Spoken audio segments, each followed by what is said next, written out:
ପିଲାମାନେ ଆଜି गोटे छोट कथाटे मु कहूँ मो कथाटी की रखिब बोली मोर बहुत विश्वास।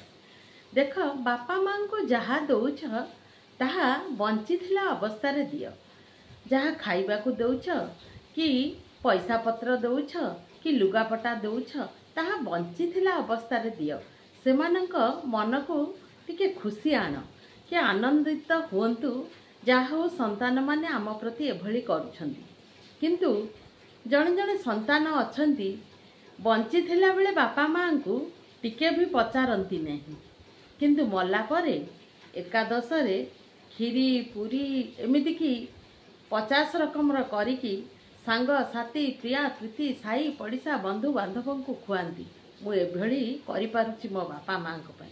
सेगुड़ा लोक देखिणिया भल नुह, बरंच बापा माँ बंची थिला बेले जदि तांक हृदय खुशी हला बली काम करिथिबो कि हृदय को आनंद देला बली कोनोसी द्रव्य देइथिबो सेमाने अनेक आशीर्वाद करिथांती।